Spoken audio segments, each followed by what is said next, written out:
हर जुमे को नमाज से फारिग होने के बाद मस्जिद के इमाम साहब और उनका एक 11 साला बेटा एम्स्टर्डम आम्स्टरडाम कैपिटल ऑफ नेदरलैंड्स की गलियों में नकुल पढ़ते और लोगों के दरमियान अलतरीक अल नामी किताबचा तकसीम करते फिरते यह मामूल चलता रहा।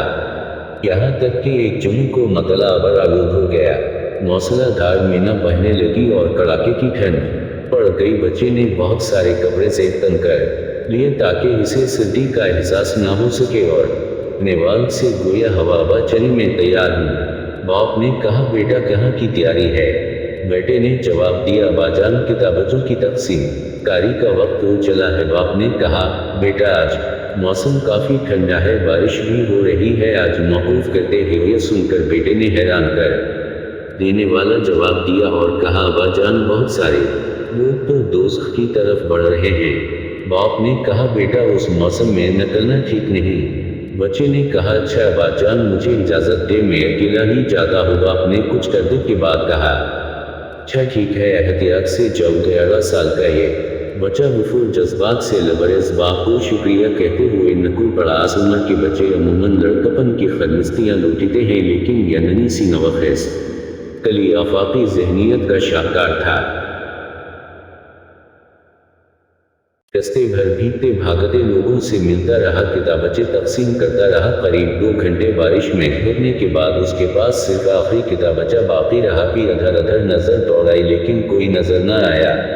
लेकिन बारिश और ठंड के सबब शहर खामोशा, मैं हनूस कोई रही न देखा। करीब के एक छोटे से घर की तरफ बढ़ा, सोचा कोई होगा तो आखिरी किताबचा इसे दूर पास पहुंचा। दरवाजा खटखटाया लेकिन कोई आवाज न आई। वो बराबर दरवाजा खटखटाता रहा, जाने उसके दिल में क्या आया कि वो वहां से जाने का नाम नहीं ले रहा था। और अब की बार दरवाजा कव्वत के साथ खटखटाया। गजल में बैठ जाने के बाद एक उम्र रसीदा खातून दरवाजे पर आई, जिसके चेहरे पर हज़्न व अफसरदगी के आसार नुमायां थे। बोली, बेटे क्या काम है?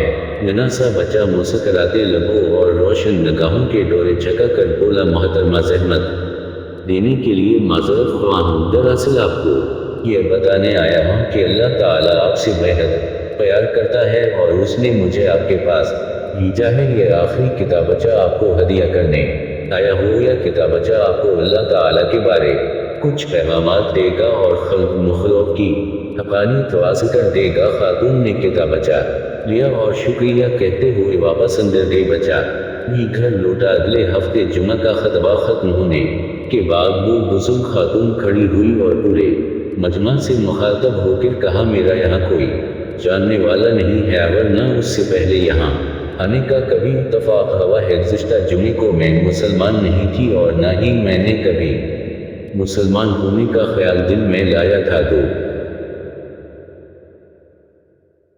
कुछ माह पहले मेरे शौहर का इंतकाल हो गया और वो मुझे तन्हा छोड़कर चला गया। उसके जाने के बाद जिंदगी बोझल हो गई थी, लुत्फ जिंदगी नापेद हो गया था। गुज़िश्ता जुमा जब ज़वरुन की बारिश हो रही थी तो मैंने इरादा कर लिया था कि खुदकुशी करके गम जिंदगी से छुटकारा हासिल करूं, क्योंकि मुझे जीने की कोई वजह नजर नहीं आ रही थी। लहजा मैंने ऊपर के कमरे जाकर रस्सी और कर्सी के सहारे जान देने की ठान ली थी। बस शायद कुछ लम्हात की देर ही थी कि ये जज़्ब खा के लफ्ज़ की नस्री से परवाज कर जाते कि एकाएक मैंने दरवाजे की खड़खड़ाहट सुनी। मैंने कुछ देर तवक़्फ़ किया, सोचा कि जो होगा कुछ देर में खुद ही चला जाएगा, लेकिन मुसलसल दरवाजे की खड़खड़ाहट ने मुझे गले से फंदा निकालने पर मजबूर कर दिया। मैं महसूस होता व बेचान रही कि आखिर कौन है जो ऐसे पर खतर मौसम में मेरे दरवाजे पे दस्तक दे रहा है, वो भी मुसलसल वाला। फिर मैं नीचे आ गई। दरवाजा जो खोला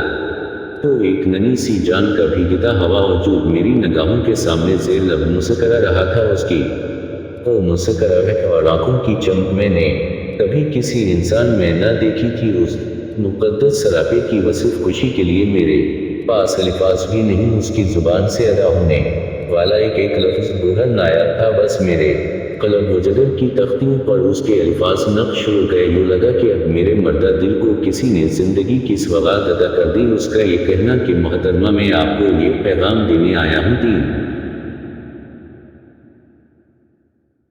کہ اللہ تعالیٰ آپ سے بہت پیار کرتا ہے اور آپ کا خیال رکھتا ہے۔ پھر اس نے مجھے یہ کتابچہ ستارہ الطریق لنچن ستارہ جو میرے ہاتھ میں ہے دیا۔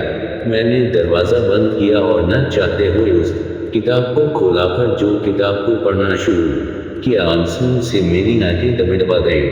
میرے اندر ایک انقلاب برپا ہو چکا تھا۔ میں جان گئی تھی کہ اللہ تعالیٰ مجھ سے واقعاً بہت پیار کرتا ہے۔ میں نے کرسی اور پھندا پھینک دیا کیونکہ اب مجھے سہارا مل گیا تھا۔ مجھے زندگی کی قیمت سمجھ میں آج کی ہے۔ آج میں خود کو خوش قسمت سمجھتی کہ میں نے اپنے مالک حقیقی کو پہچان لیا۔ اس کتاب پر دیے گئے پتہ کی وجہ سے میں یہاں پہنچ سکی ہوں۔ میں آپ کا شکریہ کرنے کے لیے یہاں آئی ہوں۔ میں اس چھوٹے فرشتے کا شکریہ کرنا چاہتی ہوں جو مسیحا بن کر مجھے دوزخ کے دانے سے بچا لایا ہے۔